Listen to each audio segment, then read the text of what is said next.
दोस्तों नमस्कार। आज के वीडियो में हम जो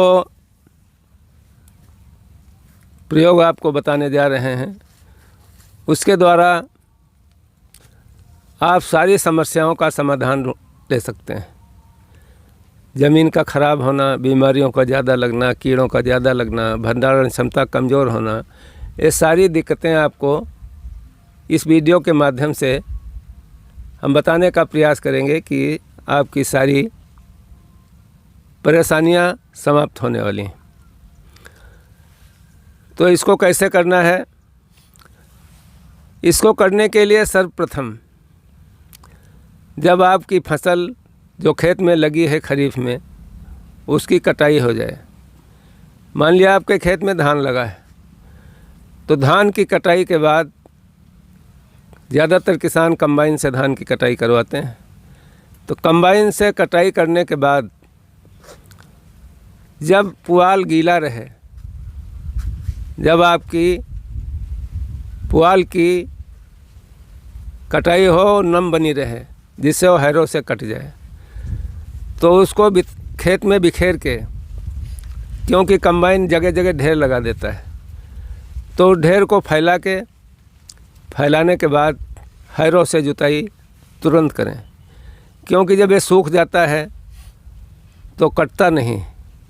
आप हैरो चलाते हैं तो आपके हैरो चलाने से हैरो उस पर स्लिप करता रहता है और उस पुआल को काट नहीं पाता है। तो सबसे पहले ध्यान देना है कि गीली अवस्था में उस पर हैरो का प्रयोग किया जाए। इसके बाद खेत की जुताई करके उसमें कंपोस्ट रिच, ये भाभा अनुसंधान संस्थान द्वारा निर्मित किया गया है, जिसका distribution Dhanvantari distributor private limited Satara Maharashtra कर रहा है।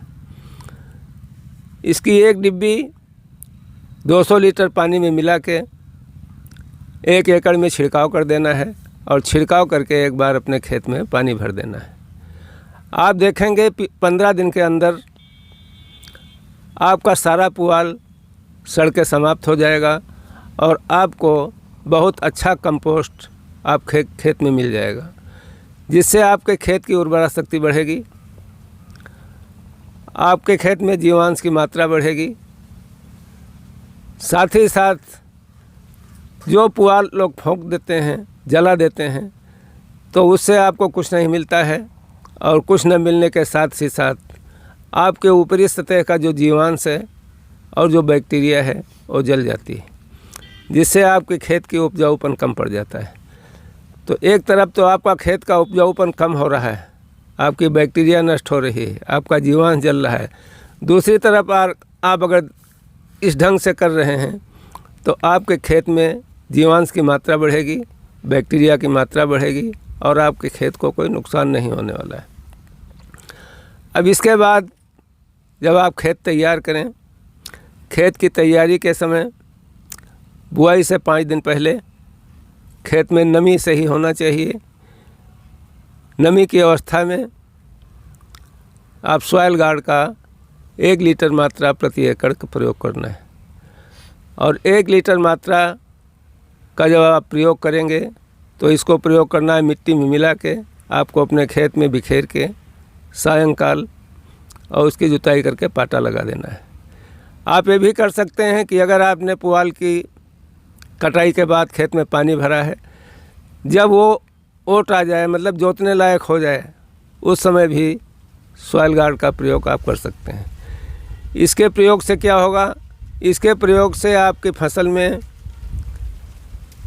कई तरह की बीमारियों से बचत होगी। पहली बचत ये होगी कि आप ये देखा गया है कि कुछ खेतों में आलू पे चेचक लग जाती है और चेचक लगने से आलू की आकार जो आलू का है वो ख़राब हो जाता है, उसका शाइनिंग ख़राब हो जाती है और आलू की जो कीमत होती है वो कीमत घट जाती है। सैकड़ों रुपया कुंटल कम रेट पे आलू बिकता है। आप इससे निजात पा जाएंगे। दूसरी चीज़ आप देख रहे होंगे कि जो लोग आलू की बुआई करते हैं, किसी खेत में आलू कम फटता है, किसी खेत में ज़्यादा फटता है। वही बीज बोए हैं आप, लेकिन किसी खेत में कम फट रहा है, किसी खेत में ज़्यादा फट रहा है। इसका कारण ज़मीन के अंदर एक कीट है, निमेटोड। और निमेटोड की वजह से आपका उत्पादन कम होगा, आपका आलू फटेगा ज़्यादा। तो ये सॉइल गार्ड आपके निमेटोड को कंट्रोल करेगा और आलू के फटने से बचाएगा। तीसरी चीज़ देखा गया है कि जब पौधा ज़मीन से निकलता है, निकलने के बाद लगभग वो 4 इंच का हो जाता है, पौधा सूखने लगता है। और उसके सूखने का कारण होता है कि जो आप कंद की बुआई किए हैं, उस कंद के ऊपर का जो पोर्शन है वो काला पड़ जाता है, उसमें फंगस लग जाता है। अगर आपकी ज़मीन में सॉइल गार्ड पड़ा है तो इस फंगस से बचाएगा।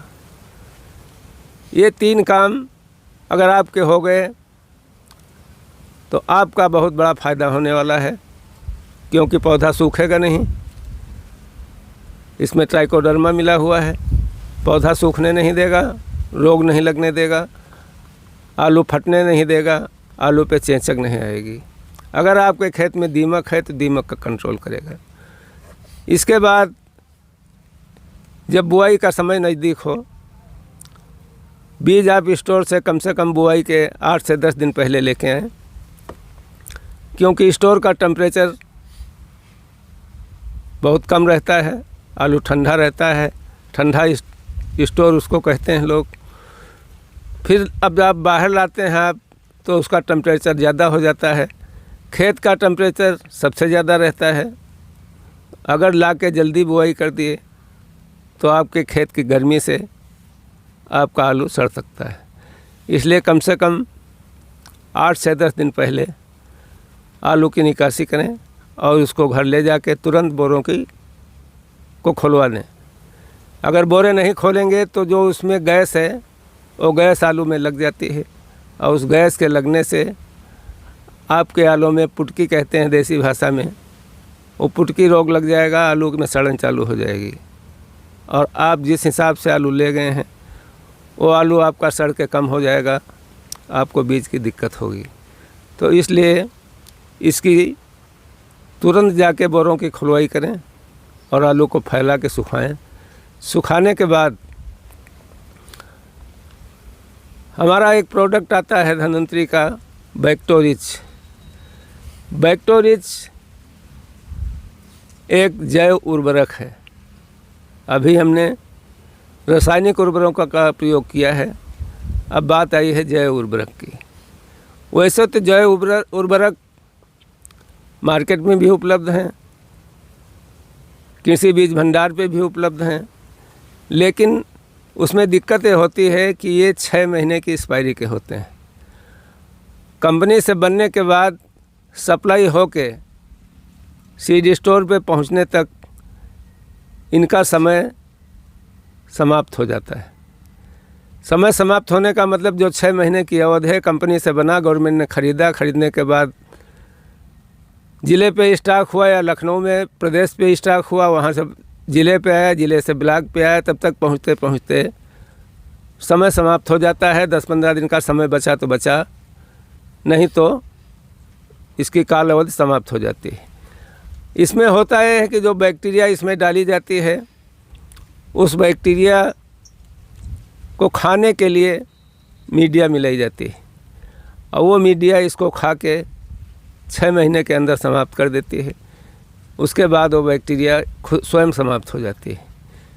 लोगों ने प्रयोग किया है लेकिन इसका लाभ उनको नहीं मिला है, उसका कारण यही है। धन्वंतरी ने जो बनाया है उसकी पहली चीज़ तो एक्सपायरी 1 साल की है, और 1 साल की एक्सपायरी इसलिए रखी गई है कि जो मीडिया उसमें डाला गया है उस मीडिया को बैक्टीरिया नहीं खाता है। उस बैक्टीरिया को सुषुप्तावस्था में उसमें रखा गया है। 1 साल तक वो सुषुप्तावस्था में रहता है। जब आप उसकी डांट खोलेंगे, जब उसको ऑक्सीजन मिलेगी, हवा मिलेगी, तब वो सक्रिय होगा और अपना काम करना शुरू करेगा। तो जब भी बैक्टोरिच का प्रयोग किया जाए तो ये ध्यान रखा जाए कि वो शीशी खोल के आधी आज डाली जाए, आधी 2 महीने के बाद डाली जाए, ऐसा ना किया जाए।